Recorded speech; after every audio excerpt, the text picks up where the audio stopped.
Hello again, lovely lawyer people. I'm here today with my guest, Ian Black. As I said last week, Ian is a chartered accountant. He has his own firm called Acute Accountants.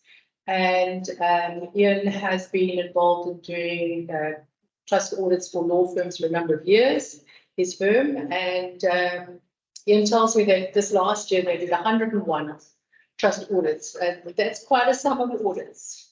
But anyway, hello, Ian, and welcome. And it's lovely to have you here with us. And looking forward to asking you some nice questions and getting some good insights on how law firms can best work with getting their trust audit done timely and with no qualifications. And I'm sure you can give us lots of tips and tricks in that regard. Thank you, Jenny. Thanks for having me. It's a pleasure. So, Ian, one of the things I think that certainly I'm curious about is, when you look at law firms, do you find that there's a common thread of issues that are experienced by law firms? So, trust audit after trust audit after trust audit, you're finding the same problems in those law firms. And if they are, what can that majority of law firms do to avoid having those issues going forward? What would your advice then be?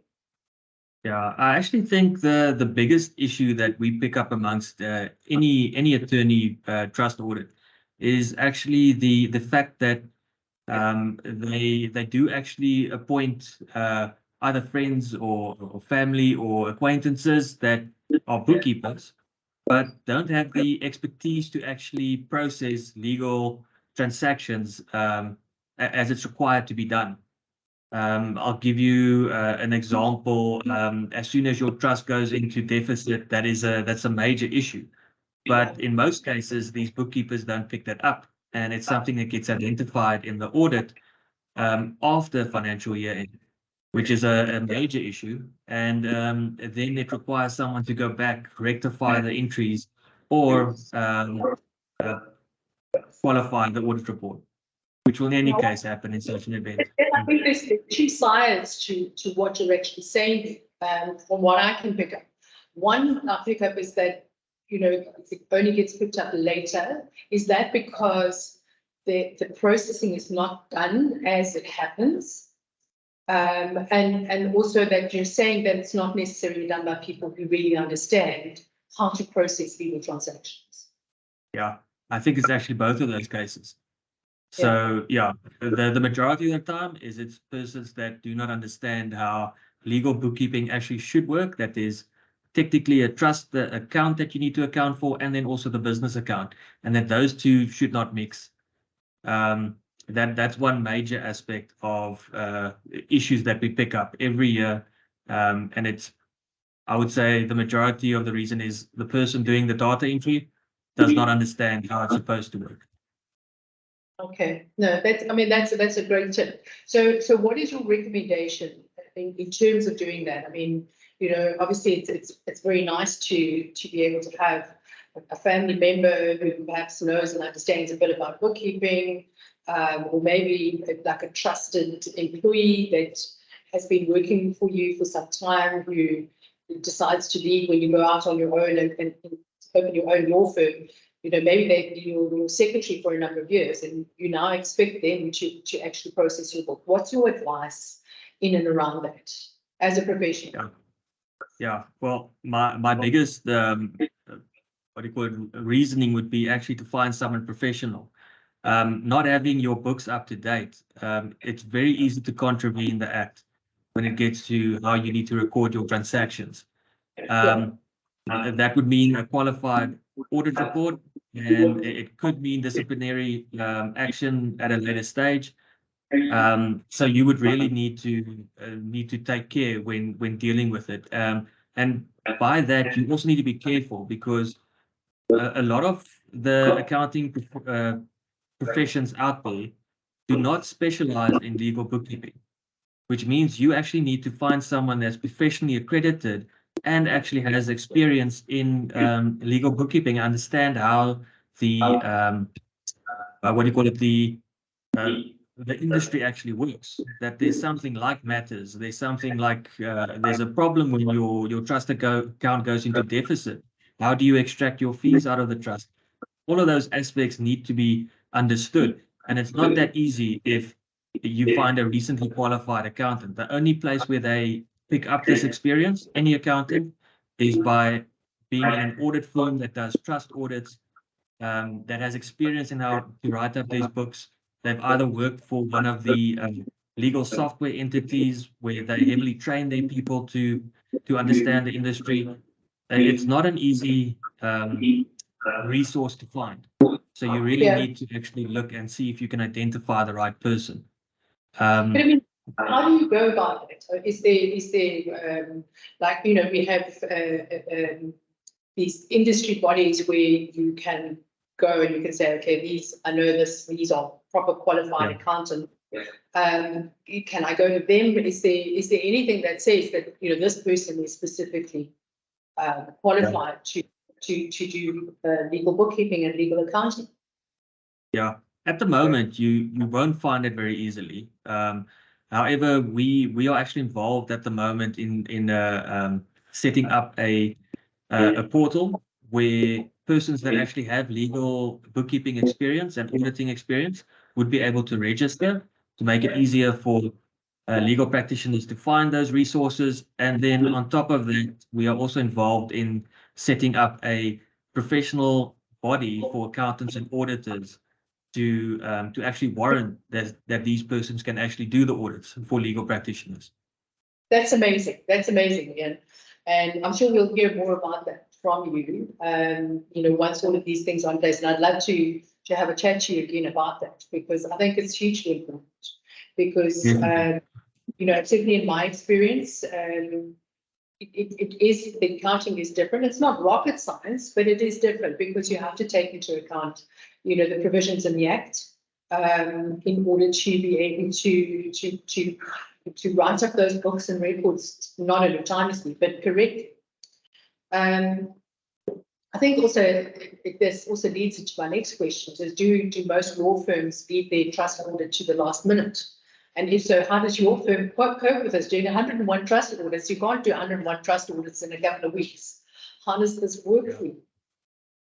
Well, it is a problem, and I think a lot of firms would actually use it to their advantage. If you arrive at an auditor in the month of August, they're already busy.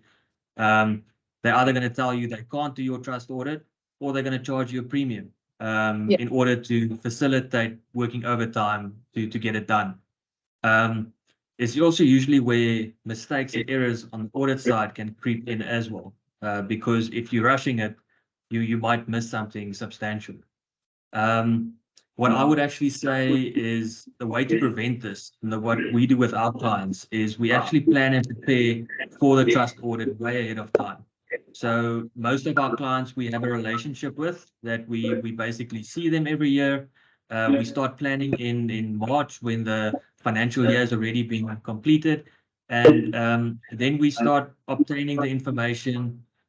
Certain of the bigger clients, we would actually start doing interim audits as well to speed up the process after year end. And then one of the biggest mitigating factors in that whole process to get your audit done earlier is actually have the right resource or person doing your books. If those books are done right, the audit is much easier. You save cost, and you pick up your errors when it happens. Yeah. But what happens if you like genuinely just run out of time with doing all of those? Can you apply for an extension, that 31st of August deadline, or is that it covered? No. The LPC would give you extension.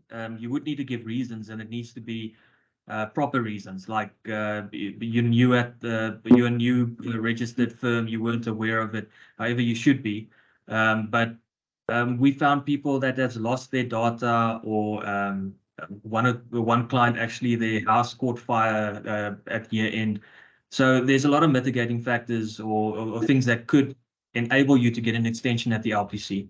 But once you get that extension, you basically you're in the radar. Yeah, they know about you, So they'll keep an eye on you. Okay, all right. So that's good to know. And I think that, again, certainly it goes back to what we said in the beginning, that first question is about timelessly doing your transaction processing. And, for me, this is my greatest saying, is that, every day is a month end, is a year end, and that's how it should actually work. So that when you get to the end of the financial year, that, you should be within a week or two, you should be ready to basically, provide the documents that the auditors require. So I think one of the other really kind of burning questions that we also have identified is that many lawyers and their support staff, and particularly I'm talking about the honest lawyers, are nervous about their trust. It's like a scary guy, and he's coming in and going to, dig around and try and find dirt on them. So, and it happens. I mean, people make mistakes. We're human after all. And what happens when a genuine human error is made, which might have been rectified even before the trust audit began? But I mean, how do you guys deal with it? Does that mean an immediate qualification? And then what does a qualified audit report mean? How do you prevent that in the future? Yeah. So I usually try and, I wouldn't say dumb it down, but I would put in layman's terms. If you're not stealing and you're honest, there's nothing really you need to worry about. Even though your audit report gets qualified, if you make a mistake, and the Act has a lot of rules. There's a few funny rules, like even, for example, one of the rules is you need to complete a bank reconciliation before the ending or before the next month ends. So in other words, if you need to do a bank reconciliation for March, you need to finalize it by April.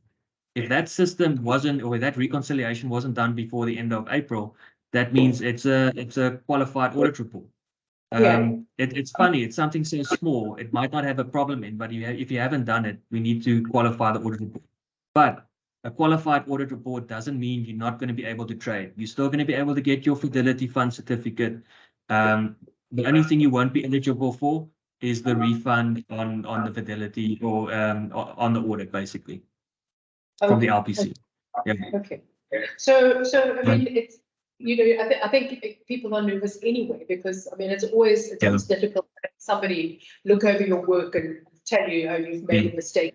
But I think it's an important process, and I think it's a process that's possibly underrated. I mean, I know you and I have had this discussion before, and said, that for compliance purposes, doing a trust audit after the event is actually somewhat, the horse is already bolted.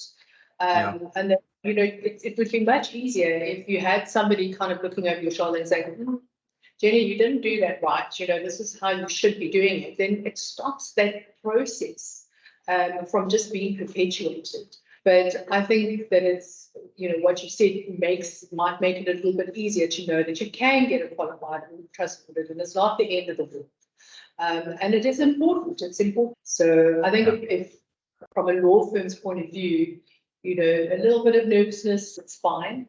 But if you are well prepared and you have used proper professionals to prepare your books and records, you certainly don't have to worry that you don't have a qualified audit.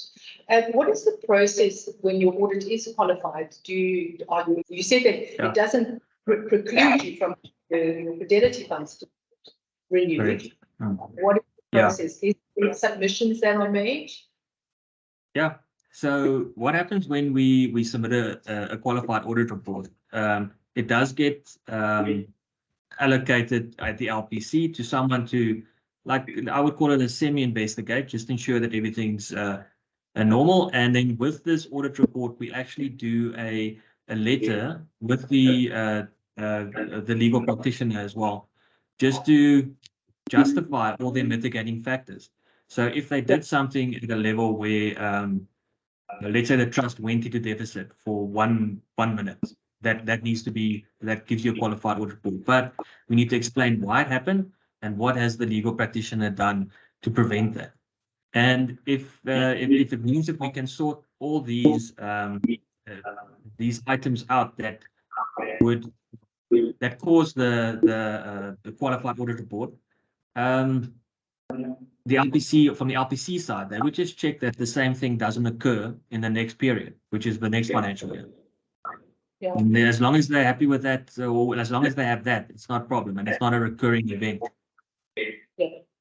Well, that's great. Ian, thank you. I think the takeaways for me from this interview that we've done is basically make sure that you are using proper professionals to prepare your books and records, and to make sure that they're done timeously.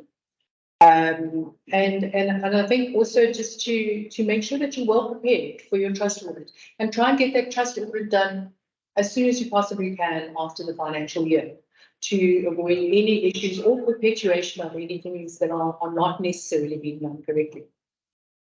Exactly. Yeah. And build a relationship with your auditor in a way to get your items sorted well ahead of time. A trust audit can be submitted in June already. So there's a lot of people that actually have it sorted and already audited by March in certain cases. Yeah. Because that's if you're back then. Yeah. Okay. All right. Great. Ian, thank you very much. It was lovely chatting to you this afternoon. And look forward to meeting up with you again and talking about the professional body and your platform that you're creating. That's going to be really exciting. We look forward to it. Thank you. I hope you enjoyed that chat that we had with Ian Black, and that it has given you some useful insights into preparing for and managing your trust audit. One of the things, and certainly one of the takeaways for me, was Ian spoke a lot about those bank reconciliations. And I'm thoroughly looking forward to next week. That is going to be what we're going to be talking about, how to make sure that your bank reconciliations do not become the bane of your life, that they are done timeously, and bank reconciliations where you're going to pick up when you have issues. So I look forward to chatting to you guys next week. As always, stay open, be well, be happy. I'll chat to you then. Ciao for now.